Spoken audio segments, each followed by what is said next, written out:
एक महत्त्वाची बातमी सविस्तर पाहूयात। नाशिकमध्ये लवासा प्रकरणाची अंतिम सुनावणी उद्या 16 डिसेंबरला पार पडणार आहे। शरद पवार, अजित पवार, सुप्रिया सुळे आणि इतर अधिकाऱ्यांवर सीबीआय मार्फत चौकशी करून गुन्हे दाखल करण्यात आल्याची याचिकेतून मागणी करण्यात आली आहे। लवासा प्रकल्प चुकीच्या पद्धतीने उभारल्याचा आरोप केला जातोय। वकील नानासाहेब जाधव यांनी ही याचिका दाखल केली आहे। उद्या या याचिकेवर सुनावणी केली जाणार आहे।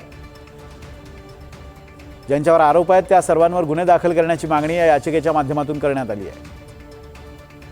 प्रांजल कुलकर्णी आपले प्रतिनिधी या संदर्भात आपल्याला अधिक अपडेट्स देत आहेत। प्रांजल, या याचिकेत नेमकी काय याचना करण्यात आलेली आहे, प्रार्थना करण्यात आली आहे? आपण जर बघितलं तर लवासा प्रकरण हे गेल्या अनेक वर्षापासूनच खरतर गाजत आहे। यामध्ये जे वकील आहेत नानासाहेब जाधव यांनीच ही याचिका दाखल केलेली आहेत आणि खास करून शरद पवार असतील, अजित पवार, सुप्रिया सुळे आणि इतर अधिकारी जे आहेत त्यांची सीबीआय चौकशी करा आणि गुन्हे दाखल करा अशी मागणी हे याचिकेतून करण्यात आलेली आहे। हा लवासा प्रकल्प जो आहे तो चुकीच्या पद्धतीने उभारलेला आहे असा आरोपच खरतर याचिकेतून करण्यात आलेला आहे आणि याबाबतची अंतिम सुनावणी जी आहे ती उद्या पार पडणार आहे अशी माहिती नानासाहेब जाधव यांच्याकडून देण्यात आलेली आहे।